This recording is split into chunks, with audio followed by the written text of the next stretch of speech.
Bueno, vamos a continuar con el tema 5. Estamos viendo lo que es las herramientas matemáticas para poder modelar y después programar sistemas de control de eventos discretos. Hoy día, a partir del conocimiento de lo elemental del álgebra de Boole, vamos a definir función de Boole y una cantidad de propiedades vinculadas a la función de Boole. Finalmente vamos a ver cómo comenzamos a aplicar los conocimientos del álgebra de Boole cuando queremos concebir un sistema de control de eventos discretos. Bueno, nosotros hemos definido variables binarias, variables lógicas. Esas variables lógicas podían asumir tan solo dos valores y nos permitían asociar esas variables a ciertas afirmaciones, a ciertas sentencias que le podíamos asignar la calidad de ciertas o falsas. Ahora bien, vamos a hablar de función de Boole. El concepto de una función, en el caso de variables booleanas, es totalmente equivalente al concepto de funciones que ustedes vieron en el campo de los números reales. Siempre vamos a hablar de una función, de una variable, como la asignación de un valor y un solo valor para un determinado valor del dominio. Ahí tienen un ejemplo, una función z, en este caso función de dos variables en el campo real x e y, definidas por esta expresión que tenemos en el segundo miembro. Nos está diciendo que para un par de valor x e y determinado vamos a tener solamente un valor de esa función a la que hemos llamado z. En el caso de funciones de Boole es totalmente equivalente. Y así vamos a tener que una función de Boole puede ser de una o más variables. Y esta función de Boole va a ser una expresión booleana. Es decir, están las variables, estas lógicas, ligadas a través de las operaciones definidas en el álgebra de Boole. Lo que sí debe quedar claro que al ser una expresión booleana, el resultado es también una variable lógica.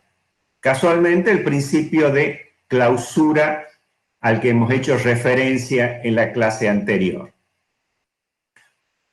Ahora, ¿cuál es la más notable de las diferencias respecto de una función que ha sido definida en el campo de los reales? Que esta función tiene valores infinitos, ¿sí? Mientras que la función que está, una función booleana, la cantidad de valores de esa función es una cantidad finita, es decir, limitada. Y eso nos va a permitir entonces que ahora la expresemos incluso en forma distinta y la trabajemos en forma distinta.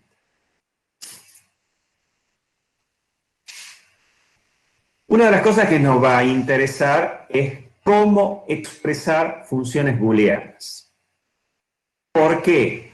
Bueno, porque una expresión booleana me permite casualmente establecer un determinado tipo, por ejemplo, de sistema de control. Y cuando uno tiene que programar el sistema de control para que se ejecuten los eventos que correspondan, casualmente lo que hay que programar son funciones booleanas. Muchos de los lenguajes de programación que vamos a utilizar casualmente para los sistemas son en algunos casos lenguajes literales, ¿sí?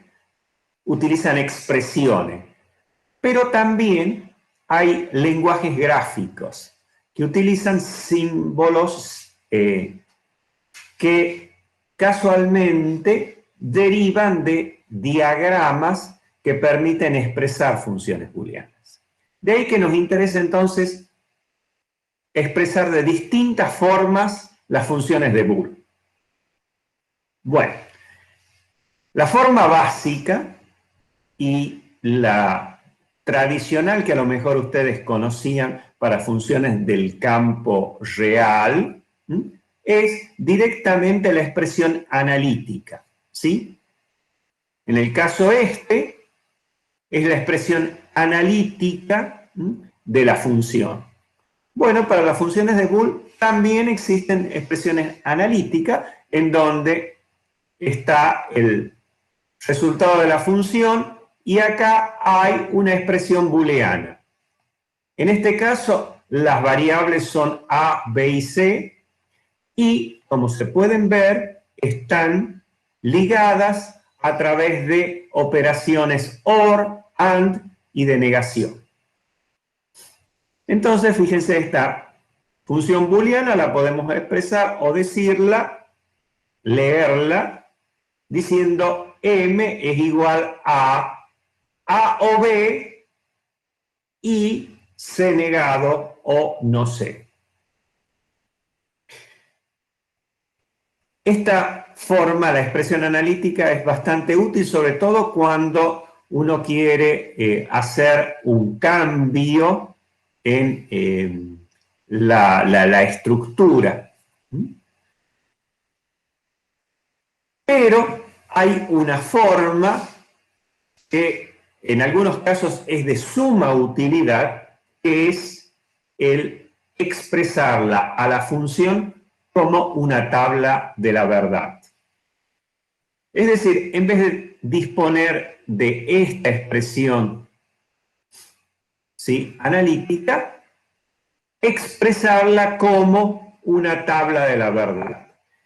Esto es particularmente posible porque el número de combinaciones va a ser siempre una combinación finita de variables. Está claro que en la medida en que aumenta el número de variables de la función, esta tabla se va a ir haciendo cada vez más compleja, más grande. Pero siempre va a haber una cantidad finita de posibilidades para la función. ¿Cómo se la construye? Bueno, las primeras columnas quedan reservadas para las variables independientes. En este caso particular tenemos tres variables independientes, A, B y C. Por lo tanto, la cantidad de combinaciones posibles de esas variables van a ser 2 elevado a el cubo. Es decir, hay 8 combinaciones posibles. Nosotros siempre les proponemos que cuando construyan la tabla de la verdad, vayan escalando siempre primero por mitades, es decir, la primera variable que van a colocar, colocan en este caso 4 ceros y después colocan 4 unos. En la segunda, para los primeros 4 ceros, 2 ceros y 2 unos, 2 ceros y 2 unos, y finalmente para la última, ir intercalando ceros y unos y ceros y unos. Si se lo hace con ese ordenamiento, como yo les advertí la clase pasada, casualmente si ustedes leen el número binario que resulta en cada fila, bueno, comienzan con el 0, siguen con el 1, el 2, el 3, así hasta llegar al último, que en este caso sería el 7. Partimos del 0 y llegamos al número 7. De esta forma, no se pasa por alto ninguna de las combinaciones. Ahora bien, si nuestro propósito es encontrar la tabla de la verdad, pero que corresponde a M, como hay operaciones que hay que ir haciendo para llegar a ese valor de M, en la tabla de la verdad podemos ir poniendo columnas adicionales en donde vayamos haciendo las operaciones parciales. Por ejemplo, una columna en la que hacemos la operación de A o B. A o B, voy considerando lo que sucede en las dos primeras columnas y eso me va a permitir ir rellenando cada uno de estos, poniendo si es cierto y si es falso. Por ejemplo, acá A vale 1, B vale 0. Como hay uno que es cierto, el resultado es cierto y es el 1 que vemos aquí. Puedo poner una columna auxiliar para el valor de C negado, que va a ser siempre el complemento de lo que yo encuentre en esta columna, por lo tanto, unos y ceros. Y finalmente, puedo hacer la operación de A o B combinada con el AND del no sé, que sería analizar entonces estas dos columnas a través de una operación tipo AND. Para que sea cierto, tiene que ser cierto una de ellas, es decir, donde tenga un ¿sí? Para que sea cierto, disculpen, tienen que ser ciertas simultáneamente las dos, 1 y 1, aquí esto es cierto, aquí como hay estas que no son ciertas, tenemos 0, y así las podemos ir construyendo, ¿sí? Hasta llegar al valor de las funciones, que es la operación que nos interesa. Y esta es la construcción de la tabla de la verdad para una función de Boole. Una forma en la que pudimos escribir la función de Boole es en su forma analítica, la expresión formal, pero también puede ser dada como una tabla. Las funciones de Boole también se pueden utilizar con puertas lógicas, que es una forma gráfica de expresar las operaciones elementales que nosotros hemos definido para el álgebra de Boole. Y recuerden que utilizábamos una compuerta OR, que tiene este formato, en donde a la izquierda vamos a tener las entradas, a la salida a la derecha, es lo normal, ¿sí? En el caso del AND, esta compuerta tiene una parte recta, finalmente la negación, que tiene una sola entrada, y en ese caso es un triángulo, tiene un pequeño círculo, que es casualmente el que marca la negación en la salida.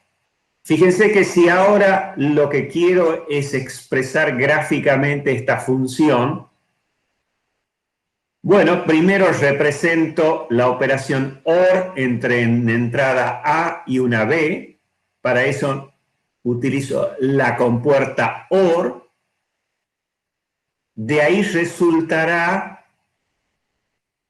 A o B. Ahora, A o B tiene que combinarse con C negado, por lo tanto, C aplicada a la operación de negación utilizando la gráfica que corresponde a negación, y entra en la compuerta que es AND, y eso produce la salida de nuestra función N. Entonces, fíjense cómo una función que formalmente tiene esta expresión, gráficamente tiene esta expresión. Claramente acá ustedes ven que a partir de la expresión formal pude construir su versión gráfica, pero también viendo esta versión gráfica podríamos reconstruir esta expresión formal.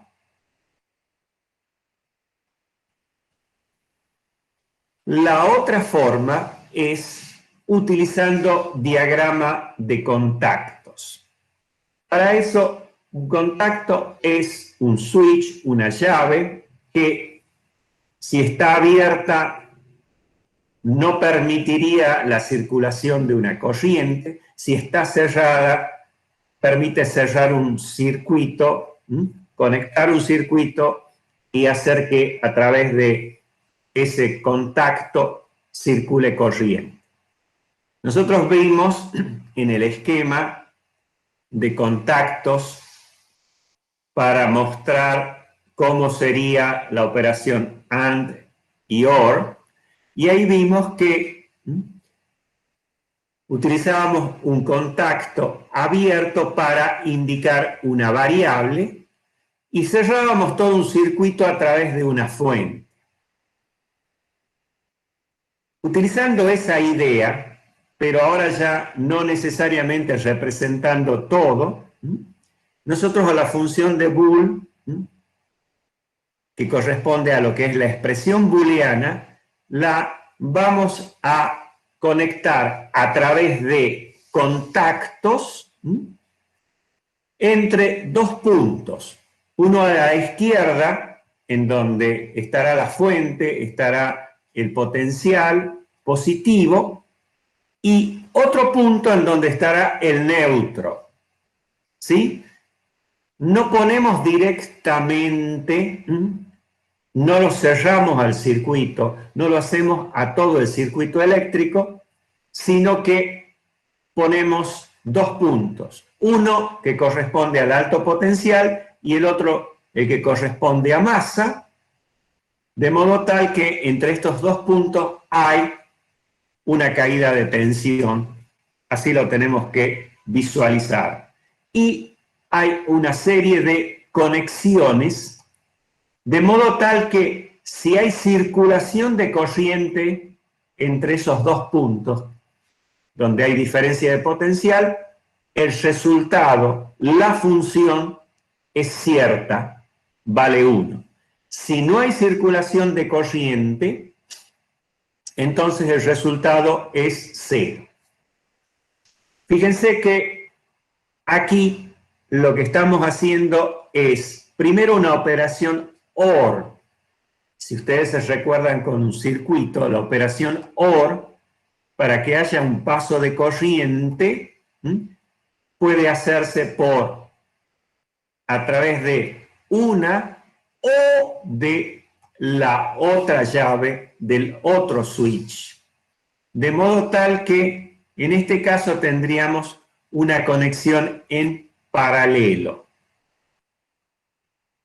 Esta conexión de dos llaves abiertas en paralelo es representativo de la función lógica A o B. Fíjense, para que sea cierta esta operación que está entre paréntesis, la llave A tendría que estar cerrada o bien la llave B. Esa está conectada a través de una operación AND, es decir, estaría en una llave seriada con la versión de C negado. ¿Cómo los representamos en un diagrama de contactos a C negado? Con un contacto cerrado, lo que nosotros diríamos normalmente cerrado. Fíjense que si C valiera 0, su versión negada valdría 1. Y en ese caso habría paso de corriente. Entonces fíjense que ahora esta expresión nosotros la hemos traducido en esto que denominamos diagrama de contactos. Usamos llaves normalmente abiertas para las variables que están simplemente puestas en la operatoria y un contacto normal cerrado si está asociado a una variable negada. De nuevo, viendo el diagrama de contacto puedo reproducir la función lógica en su expresión formal o bien a través de esta expresión literal ir y expresarlo gráficamente con este lenguaje de contactos. Entonces, fijemos, por ejemplo, tenemos esta función de Boole. Miren, hay en principio tres variables independientes, es decir, tenemos una función de tres variables booleanas. Y si le quisiéramos encontrar, por ejemplo, cuál es la expresión gráfica, perdón, cuál es la expresión literal, tendríamos que entonces comenzar a ver cómo es el conexionado de esto. Observemos, aquí tenemos tres compuertas AND, es decir, que corresponden a la operación AND. Y tenemos una que corresponde a la operación OR. Aparte, algunas están negadas. Entonces, si lo que queremos es encontrarla en su forma literal, fíjense que podríamos comenzar con la compuerta esta en azul que tenemos arriba, es una compuerta AND que involucra la variable A e involucra la variable C. Y con esto lo que estoy expresando es A y C. ¿Qué es lo que aparece acá en el primer término este que tengo? Analicemos el otro AND, involucra las variables B y C, nada más que a C la involucra en su versión negada y esta operación sería B y C negado.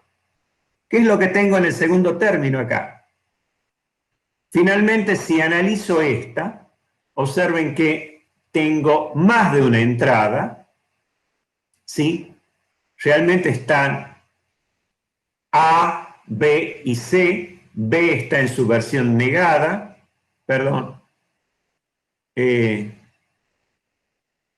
A está en su versión negada, ¿sí? Entonces, fíjense que esto sería A negado, B y C. Es decir, la operación AND involucra a las tres variables. Ahora, el resultado de cada una de estas se combina a través de una operación tipo OR. Por lo tanto, estos son términos de una suma. Y por supuesto, el resultado de esa suma es la variable f que estamos tratando de encontrar. Fíjense cómo de su versión gráfica podemos llegar a la expresión literal. Si quisiéramos obtener la tabla de la verdad, que sería otra forma de expresar esta función, observen que en forma directa no podría ir, o no sería sencillo, por lo menos, sobre todo acá que tiene cierta complejidad porque hay varias compuertas, pasar de esta expresión gráfica a la tabla de la verdad. Pero si la quiero obtener, tendría que primero encontrar su expresión gráfica. Bueno, fíjense que como involucra tres variables, primero ponemos las variables independientes y ponemos todas las combinaciones posibles. De nuevo, como son 3, las combinaciones son 8, 2 al cubo.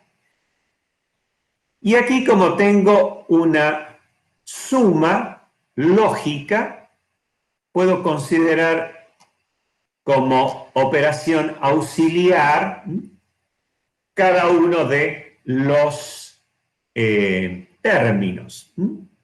Tengo A y C, eso involucraría la primera y la tercera columna con la operación AND. Fíjense que en los únicos casos donde va a ser 1 es en donde A y simultáneamente C son 1, son estos dos. Después tendré B y C negado. Podría haber tenido una fila auxiliar para C negado, pero ya con cierta práctica uno puede ir analizando en qué caso vamos a tener 1 en donde B y C negado valgan 1 simultáneamente. Veo que aquí, como C vale 0, C negado va a valer 1. En este caso, estos dos son 1 y por lo tanto C negado, el resultado acá veo 1. Y así puedo ir completando esta columna.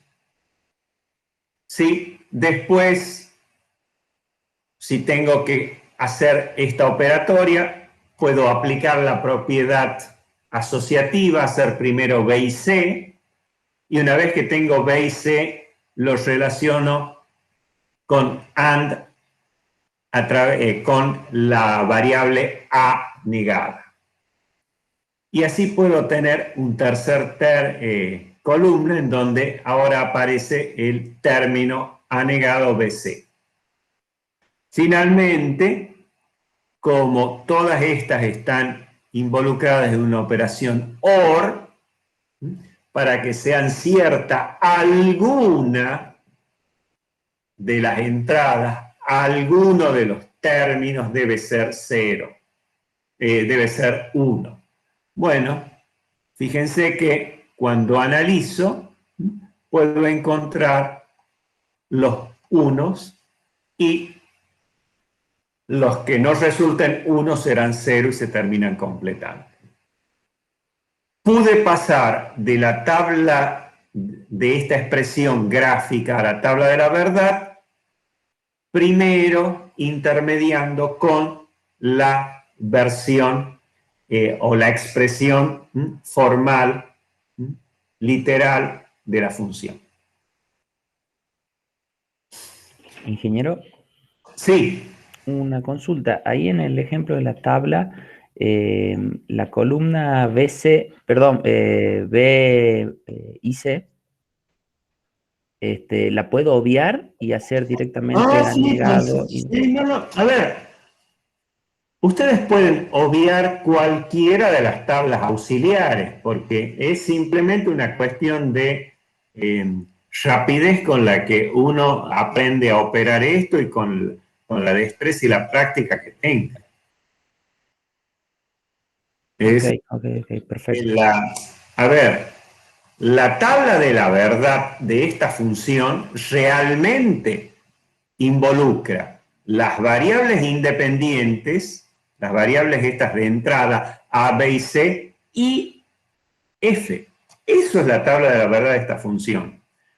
Todas estas columnas que nosotros hemos agregado es solamente a los efectos de que nosotros podamos encontrar F. Pero la tabla de la verdad de la función realmente son las 3 primeras columnas de las variables independientes y la última columna que corresponde al valor de la función. Pero vos puedes obviar el cálculo auxiliar que se te antoje. Todo depende de la facilidad y la práctica que tengas para hacer las operaciones. Ok, se entiende. Muchas gracias. Bueno, algo que es bastante, nos va a resultar útil es el concepto de funciones equivalentes. Dos funciones f y g son equivalentes si las dos tienen la misma tabla de la verdad. Dos funciones son equivalentes si tienen la misma tabla de la verdad. Entonces, fíjense que muchas veces nosotros vamos a hacer uso de funciones de Boole equivalentes porque a lo mejor deducimos de cuál es la lógica que queremos describir y nos queda una función muy complicada. Sin embargo, puede existir otra función equivalente a esa, porque tiene la misma tabla de la verdad, que a lo mejor tiene muchas menos operaciones. Eso va a ser particularmente útil cuando haya que hacer o haya que programar cosas. Porque en la medida en que la expresión sea más simple, bueno, su representación, su programación se hace más simple. Ahora bien, ¿cómo demostramos que dos funciones son equivalentes? Bueno, aplicando la propia definición. Le encuentro la tabla de la verdad a una, encuentro la tabla de la verdad de la otra. Si las dos coinciden, chao. Hemos demostrado que esas dos funciones son equivalentes. A eso lo denominamos inducción completa. Sin embargo, una posibilidad es que partiendo de la función f y aplicando sucesivamente las distintas propiedades que nosotros vimos del álgebra de Boole, llegar a demostrar que es igual a la expresión de G.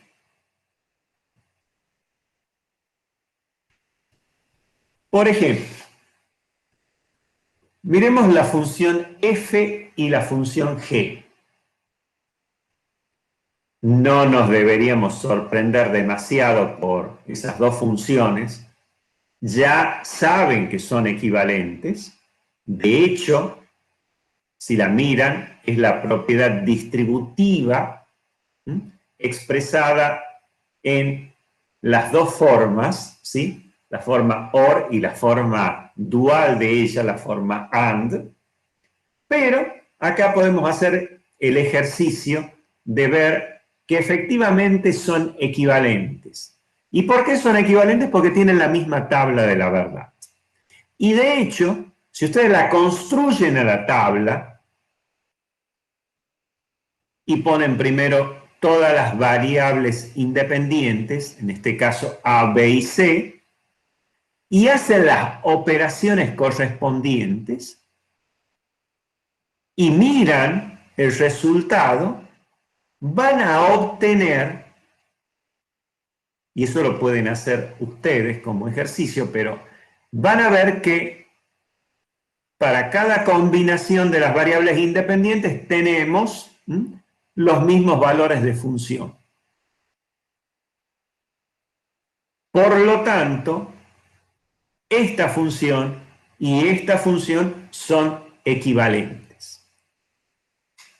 Si nosotros lo demostramos haciendo esto, hemos probado que efectivamente f y g, en este caso, son equivalentes. Sin embargo, puedo encontrar funciones equivalentes aplicando propiedades. Veamos este ejemplo.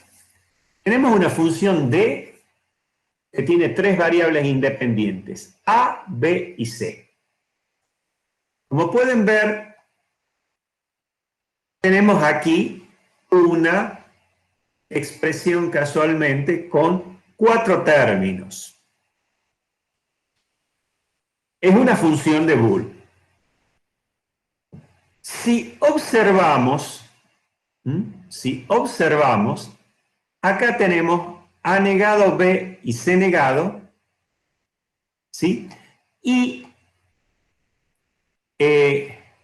acá tenemos de nuevo A negado y tenemos B y C. Miren estos dos términos. Si observamos esos dos términos, a esos dos términos le podemos aplicar la propiedad distributiva o vista desde otra perspectiva, podría sacar factor común A negado. Fíjense cuál es el factor común B y C. Perdón, analizando esta y esta. Veo que BC y BC está aquí. Si saco factor común considerando estos dos términos, ¿sí? Me va a quedar un término en donde el factor común es B y C. Y es factor común de A negado más O A. O sea que aplicando una propiedad, yo obtengo una expresión, realmente obtengo una función de Boole equivalente. Esta que está aquí es una función de Boole equivalente a esta que tengo acá.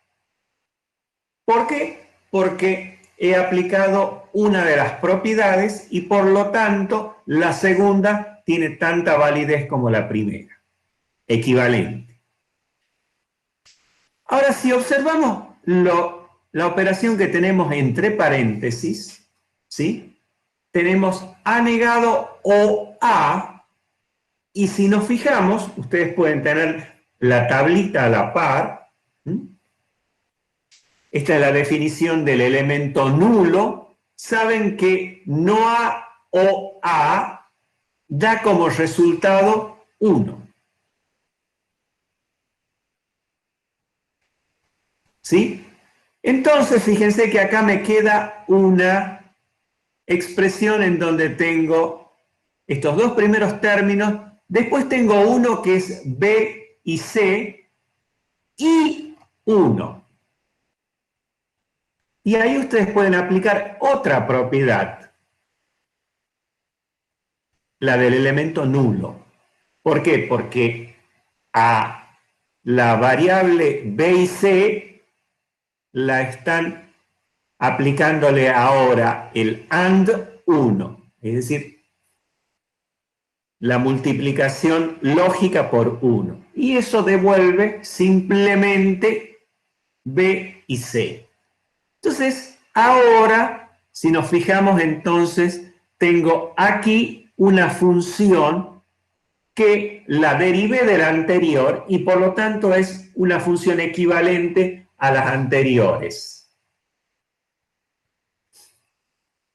Si ahora nosotros miramos y comparamos de pronto B y C, acá, y acá tengo B negado y C, fíjense que si este término y este término los asocio, es decir, aplico la propiedad distributiva, entonces nuestro factor común va a ser C de B negado o B, y de nuevo, fíjense este término, me devuelve B negado, ¿sí? O B, y esto es un 1, ¿sí? Entonces, fíjense que acá queda esto C, acá queda C negado, B y A negado, y ahí observen, C lo tienen multiplicado por 1, tendrían una, a ver, vamos a escribir.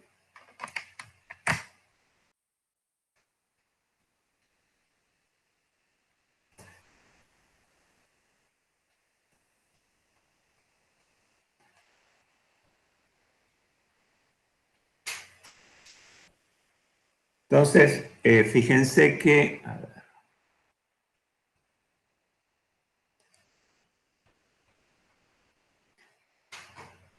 Al ser todo esto 1, todo esto es un 1, fíjense que les ha quedado la expresión A negado, B, C negado, y acá O, C.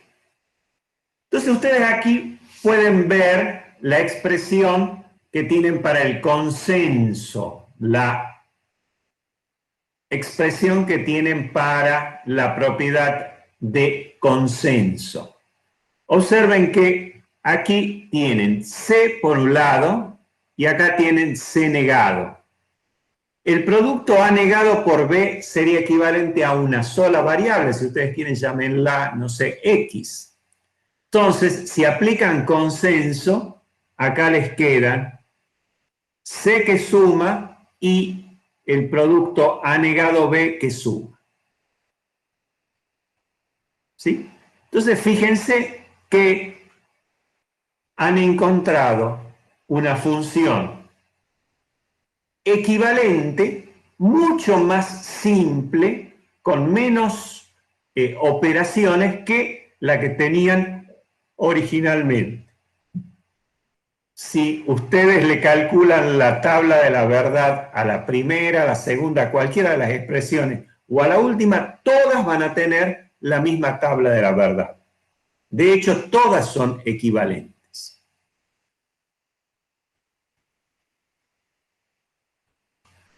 Bueno, las expresiones, las funciones booleanas se escriben se suelen escribir en forma estandarizadas. Y se suelen escribir de dos formas, como suma de productos o como producto de sumas. Lo que quiere decir que una función escrita como un producto de suma es una función en donde tenemos expresiones en donde está la operación AND, ¿sí? Y tengo distintos términos ligados por sumas lógicas. Como pueden ver, cada uno de los términos es un producto lógico. La otra forma es la de productos de sumas. Es decir, tengo factores,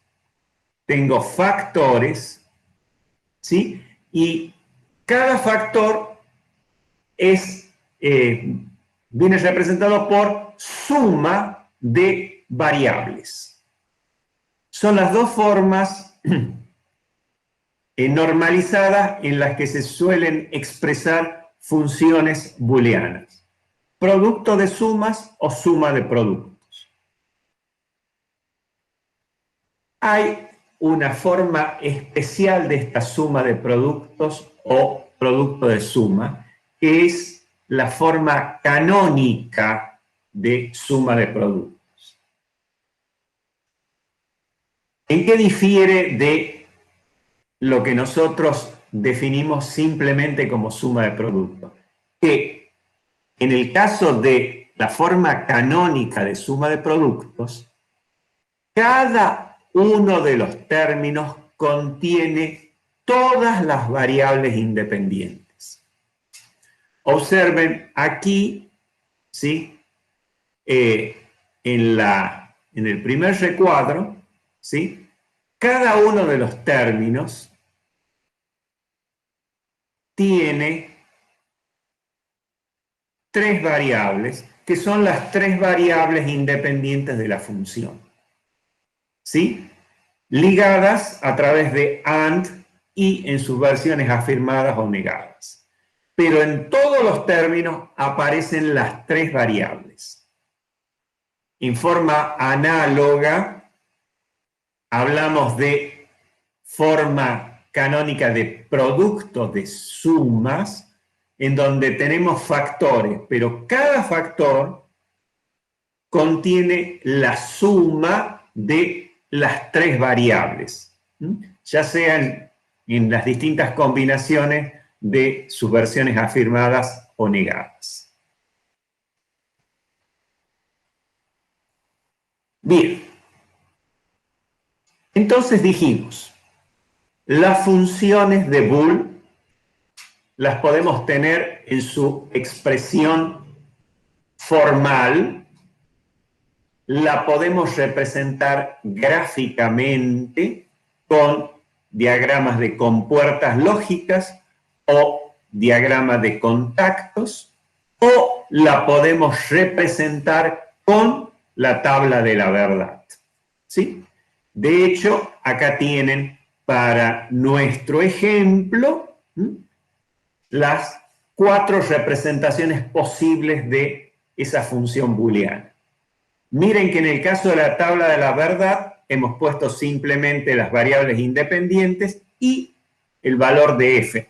Ahí no aparecen las columnas auxiliares. Las columnas auxiliares solamente nos sirven como cálculos intermedios para llegar a la tabla de la verdad.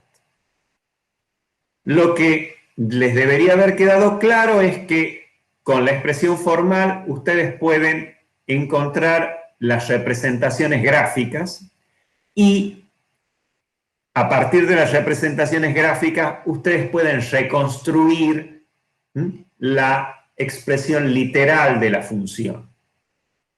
También vimos que a partir de la expresión esta formal podemos encontrar la tabla de la verdad.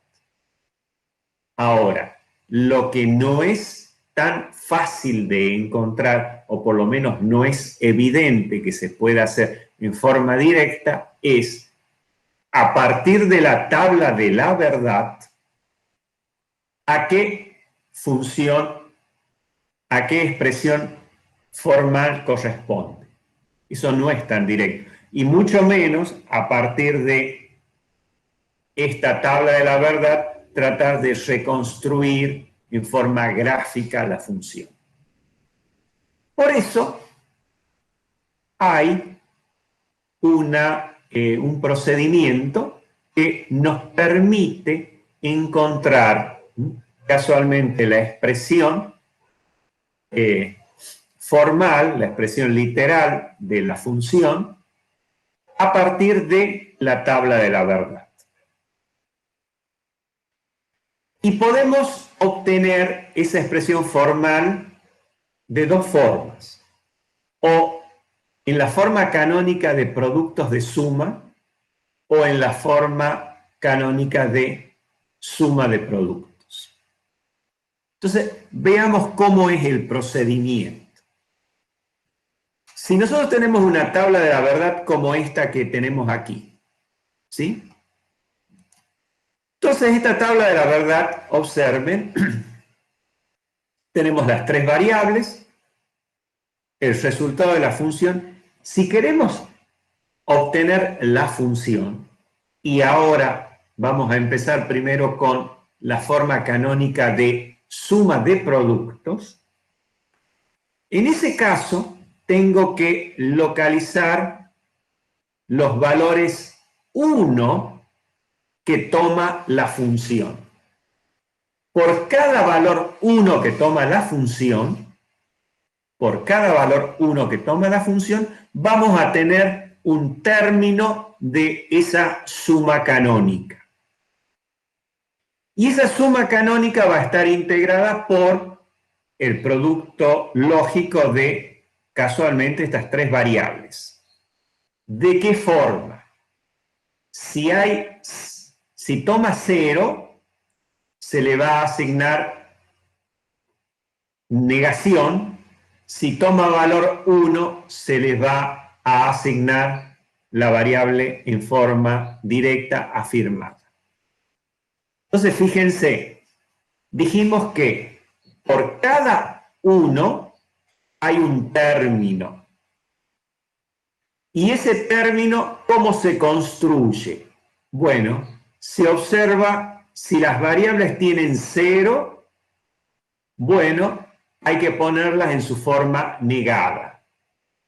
Observemos este segundo 1. En este 1 tenemos que C y A están con ceros, por lo tanto C y A tendrán que estar negados, y como B tiene un 1, B tendrá que aparecer en su forma directa afirmada. Localicemos otro 1, el tercero. Observen que B y A tienen 1, por lo tanto, son los que van a aparecer en la forma afirmada, y solamente el 0 asociado al C es el que le da negación a C. Finalmente, el último 1 son todos 1, C, B y A, por lo tanto, los 3 tendrán que estar en su forma afirmada.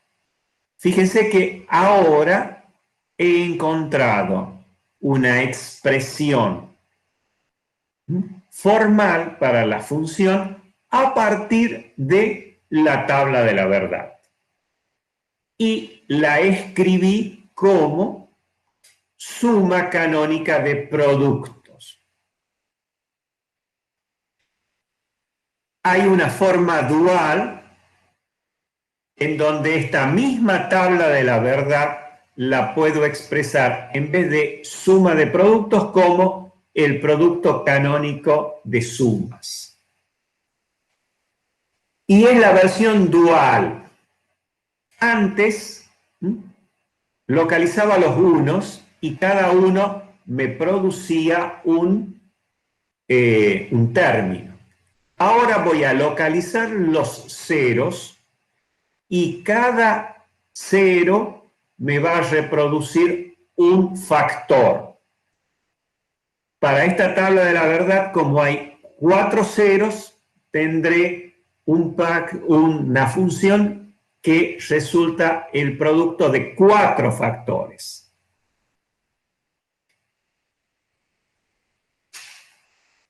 ¿Y cómo se integra cada factor?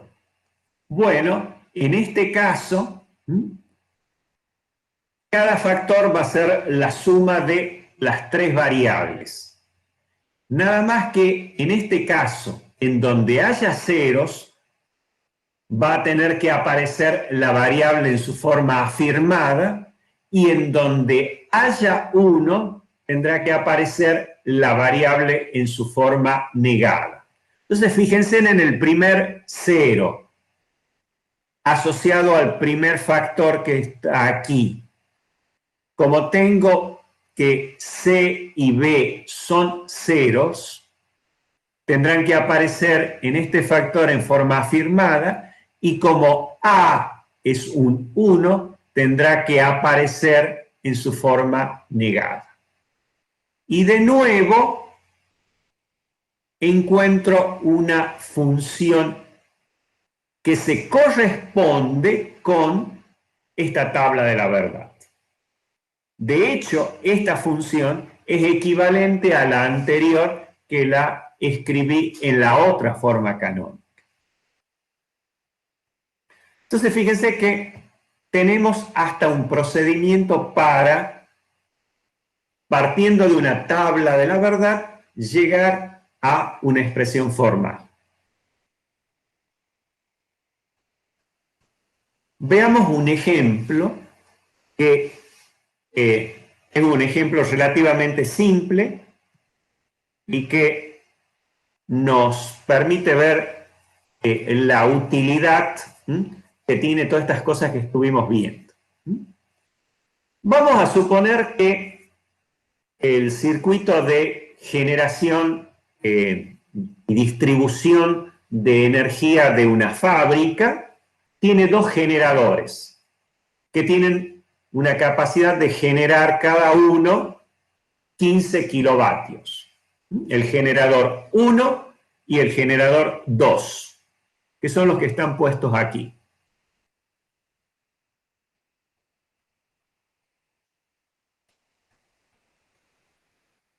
y esos proveen energía a diversos consumidores.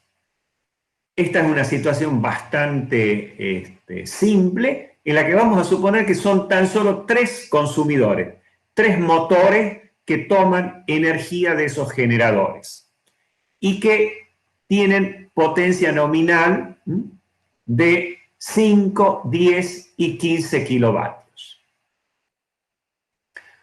Ahora bien, nosotros queremos encontrar una función que me diga cuándo encender el generador G2, por ejemplo, y cuándo el G1. Y tenemos una cierta consigna. ¿Y cuál es la consigna? Bueno, si se necesita generar energía, primero tiene que ser encendido G1.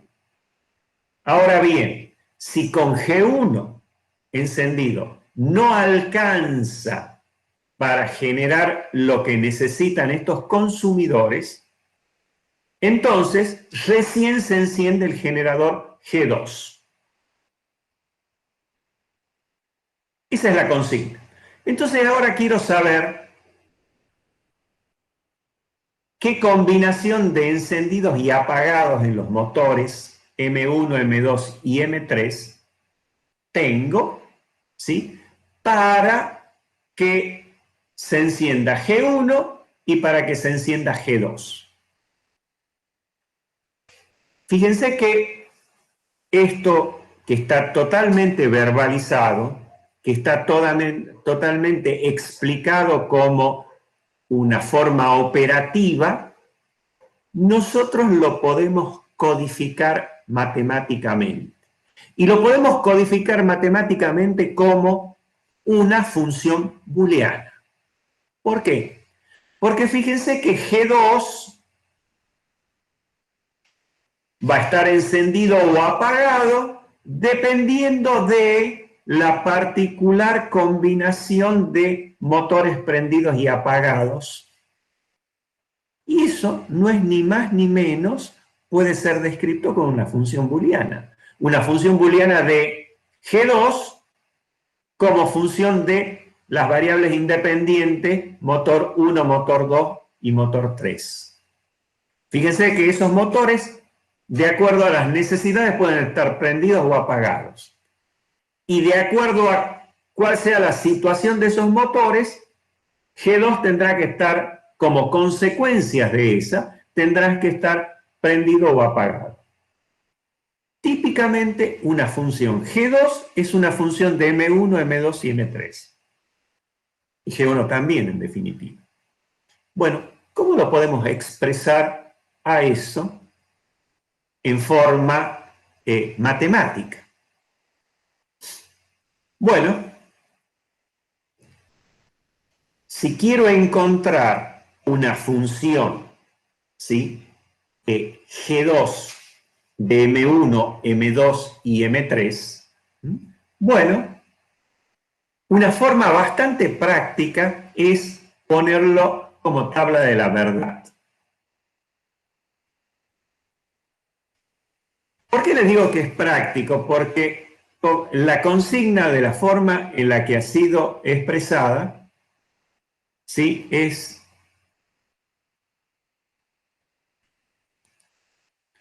¿sí? La forma es bastante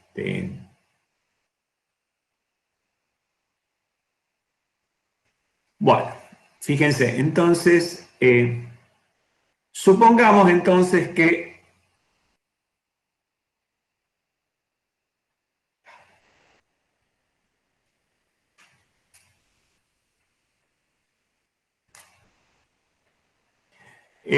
entonces tenemos variables independientes M1, M2 y M3. ¿Y cuáles son las funciones que quiero conocer? Bueno, G2 fundamentalmente, aunque la podría conocer también a G1. Lo que sí sabemos es que M1 tiene 5 kilovatios, es lo que consume. M2 sabemos que consume 10 y este sabemos que consume 15. También sabemos que estos dos producen hasta 15 kilovatios, ¿sí? A ver, G1 va a generar no 15 kilovatios, sino la cantidad que le demanden los consumidores, ¿no? Acá no estamos violando el principio de conservación de la energía, ¿sí? Los que sí, los motores demandan esa cantidad de potencia. Bueno, entonces, fíjense que yo puedo asignar un 0 a un motor que está parado y un 1 a un motor que está activo. Fíjense entonces que yo ahora a la variable esta le voy a asignar 0, ¿sí? Si está apagado y 1 si está encendido. Como tengo 3 variables, voy a tener combinaciones 8 en total, ¿sí? Entonces puedo ir completando la tabla de la verdad. Fíjense que, de acuerdo a la forma en la que lo íbamos rellenando, esto quedaría de esta forma, y todas las combinaciones posibles, las 8, quedan ahora puestas de esta forma. ¿Por qué me resulta útil la tabla de la verdad? Porque, bueno, ahora yo voy a saber cuándo necesito encender G2. ¿Sí? ¿Cuándo necesito encender G2? Y bueno, me fijo cuando la suma de todas estas, ¿sí?, superen los 15. ¿Sí? Entonces, si me fijo acá, si el motor 2 y el 3 están encendidos, bueno, esos son 25.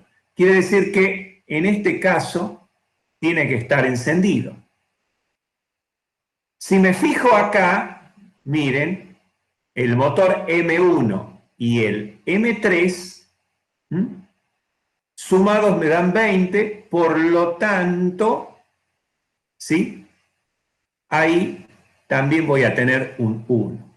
Sin embargo, si el 1 y el 2 están encendidos, que es la penúltima fila, me alcanzan con los 15. Por supuesto que si los 3 están demandando, ahí voy a tener también que encender G2. Entonces, fíjense que los que no son 1 son ceros.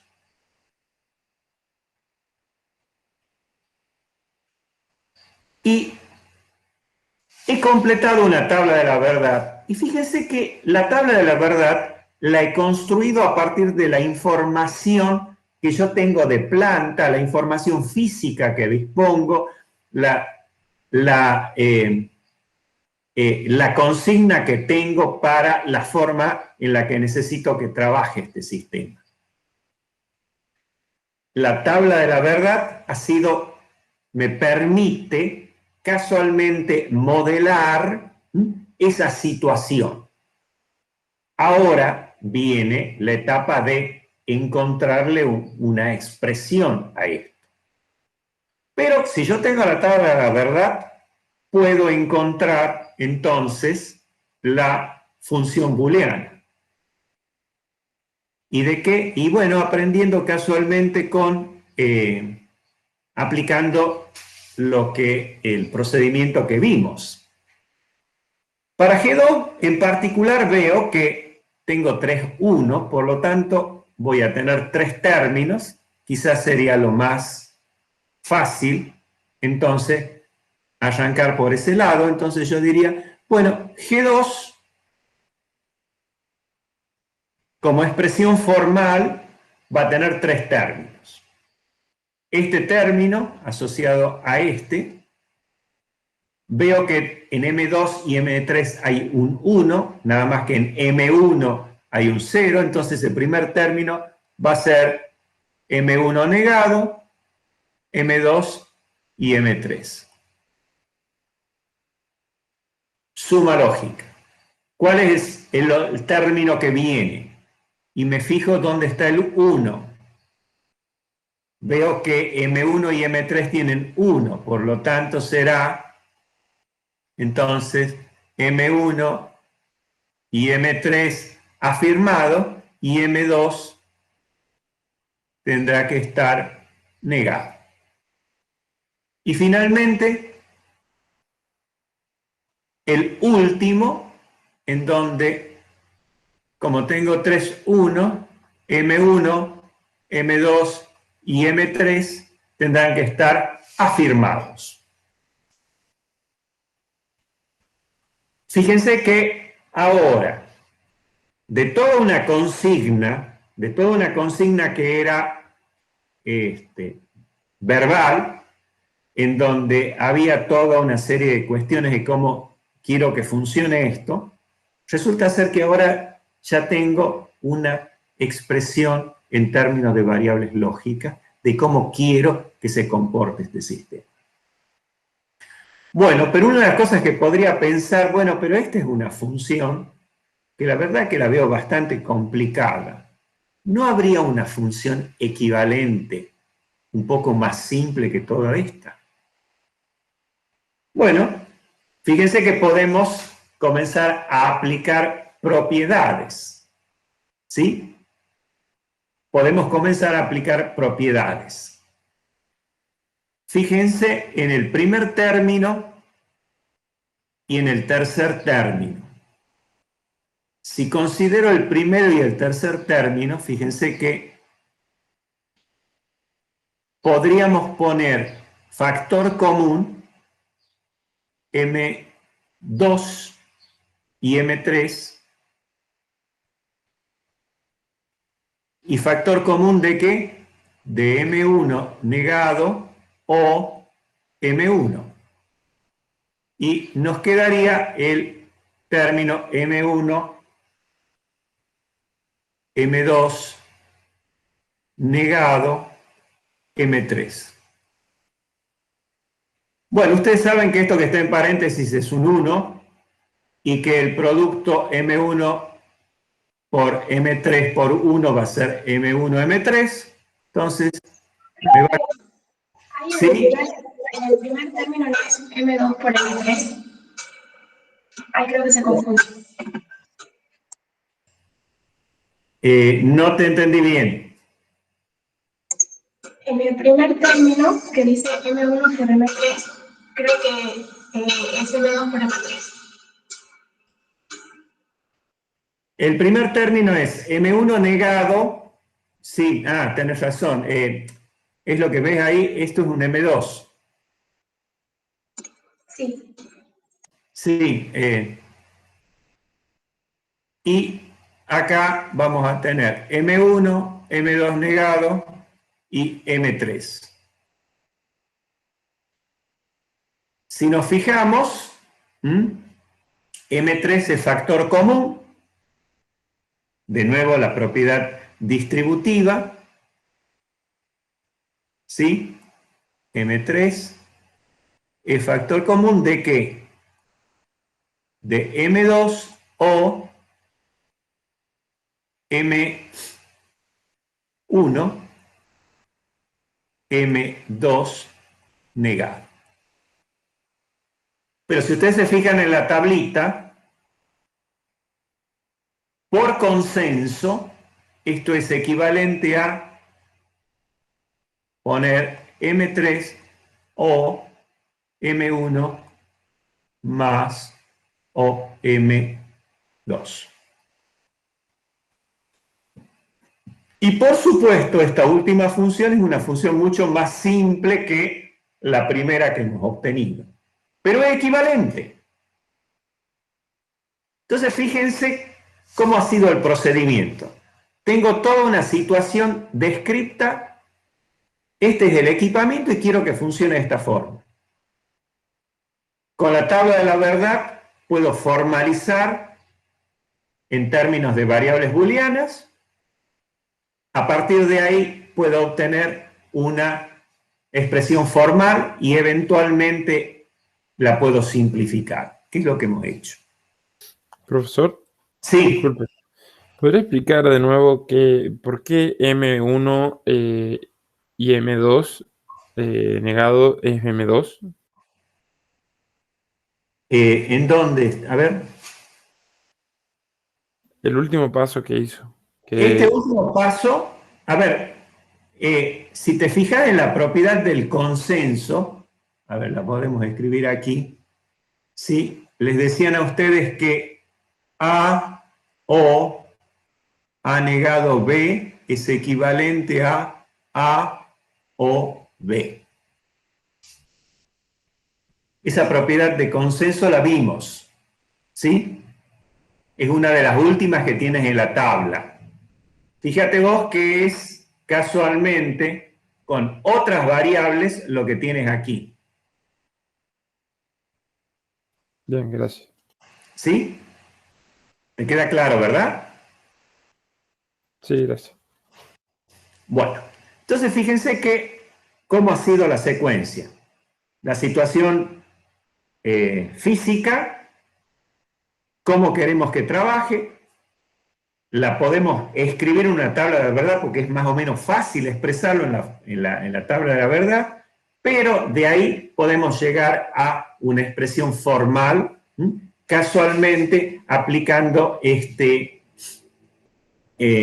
procedimiento que hemos visto, ¿sí? El uso de propiedades me permite entonces incluso encontrar una forma, digamos, más simplificada. Ahora, yo les quiero hacer la siguiente observación. Esto que acabamos de obtener, ¿les resulta lógico? ¿Les parece razonable eso que tienen ahí? G2 igual a M1, M2 y M3.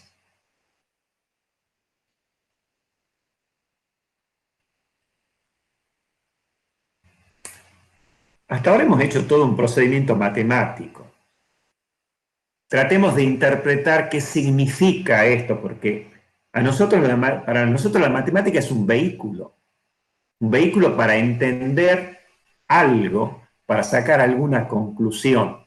En este caso sí es lógico, ingeniero, porque en realidad la potencia que toman los motores, digamos, Sí. son de 5 y 10 kilovatios, que será el máximo del G1, digamos. Cuando se prende el motor 3, se debería prender el generador 2. Esa sería la aplicación de la función. ¿Entienden? ¿Comprenden lo que acaba de afirmar? Sí, sí, sí. Ustedes se dan cuenta que les dicen, miren, si ustedes tienen el motor 3 encendido y uno de estos dos, el 1 o el 2, van a tener que poner el segundo generador. Y es algo que es lógico si se ponen a pensar ya después. Si hubieran tenido hasta a lo mejor algún tipo de, digamos, entrenamiento, capaz que hasta hubieran podido llegar a la expresión esa lógica sin tener que pasar por todo esto. Pero este es un procedimiento que es sistemático y que les permite que no pasen por alto ninguna alternativa y lo puedan focalizar.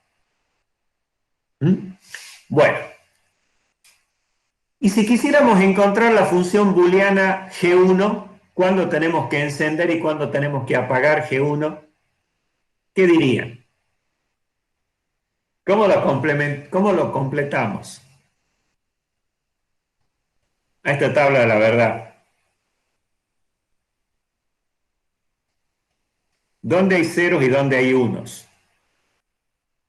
Perdón, ingeniero, no lo escuché. ¿Cuál era la consulta? A ver, hemos deducido la función booleana de G2, es decir, ¿cuándo tengo que encender o apagar el generador 2? Y la función booleana de G1, ¿cuándo tengo que prender o apagar el generador 1? Cuando necesitemos M1 y M2 o M3. A ver, M1 y M2 o M3. Mirá la tabla de la verdad primero. Veamos todas las combinaciones posibles. La primera combinación, ¿qué dice? M1 0, M2 0, M3 0. ¿Qué significa eso?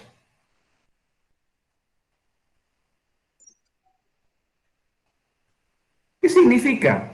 Que Que ninguno No hay está. nada, no hay ninguna no hay demanda. ningún motor encendido. Les hago una pregunta. ¿Tendría que estar G1 produciendo energía? ¿Para quién? No. No. Bueno, entonces fíjense que en ese caso, aquí tendríamos que tener un 0. Ahora, cualquiera de las otras combinaciones necesita que esté encendido G1. Sí. Sí. Todas. Todas. ¿Sí? Todas hasta la última. Fíjense que ahora en la tabla de la verdad tienen incluida también la función G1. ¿La podrían escribir en forma lógica?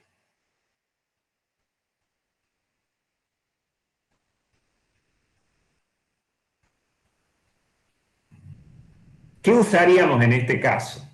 ¿Suma de productos o producto de sumas?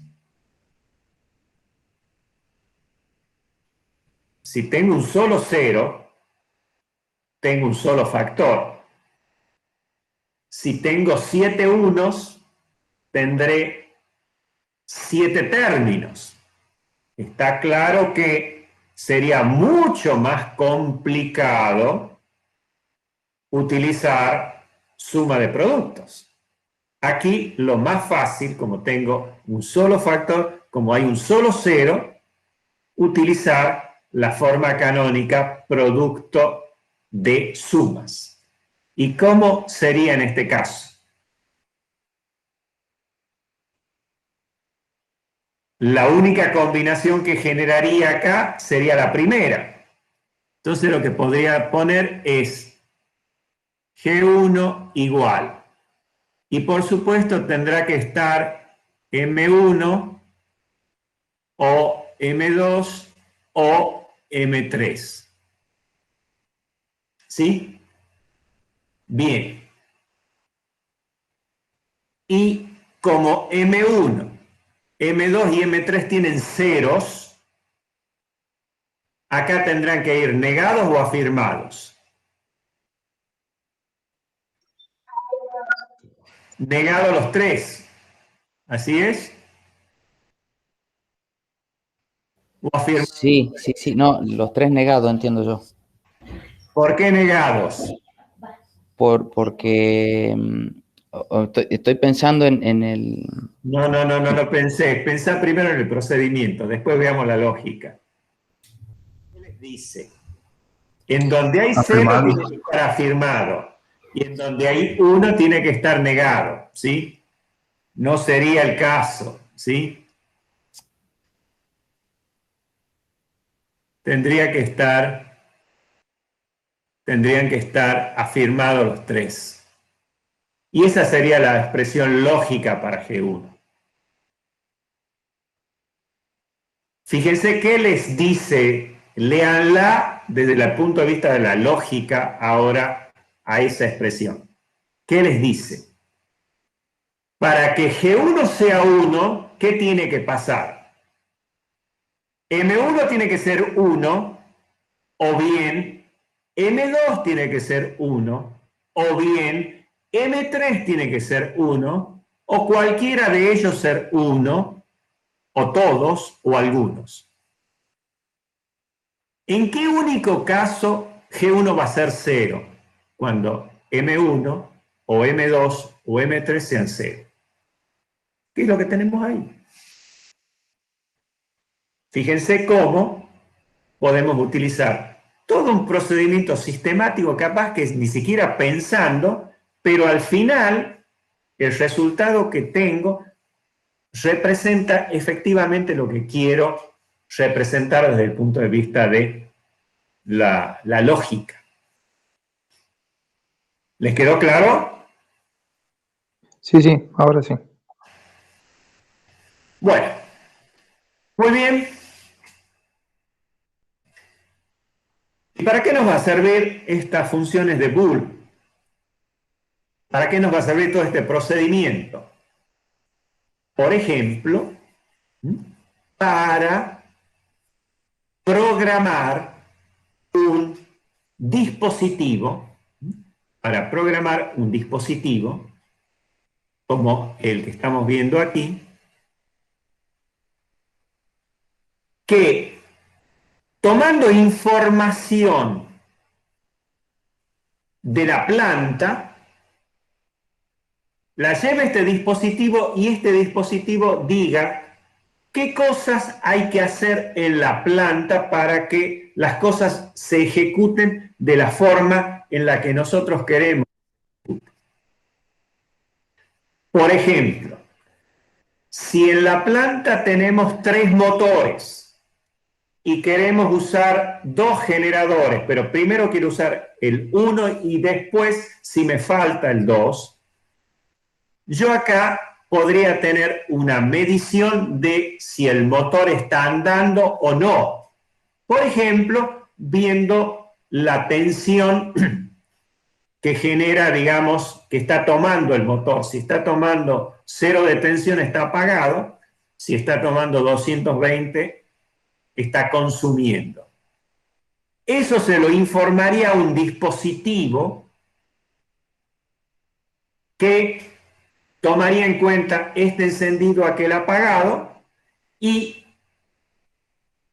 usando la función lógica esa que dedujimos, va a producir una salida que va a ser un 0, es decir, generador apagado, o va a producir a través, qué sé yo, de un triac, el encendido de un generador.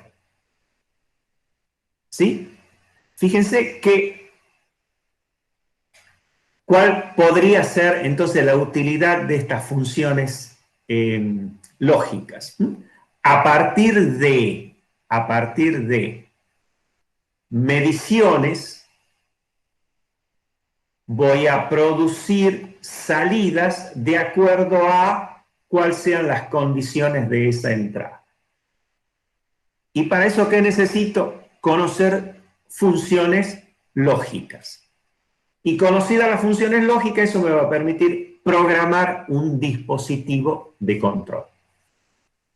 ¿Sí? Este caso particular que estamos viendo, en donde las salidas son exclusivamente una función de todas las entradas, es lo que se conoce como control combinacional. ¿Por qué? Porque las salidas dependen de la particular combinación de las entradas. Para el caso de generadores y motores, que el generador 2 esté prendido o apagado depende exclusivamente de la combinación de encendidos y apagados de los motores. Bueno,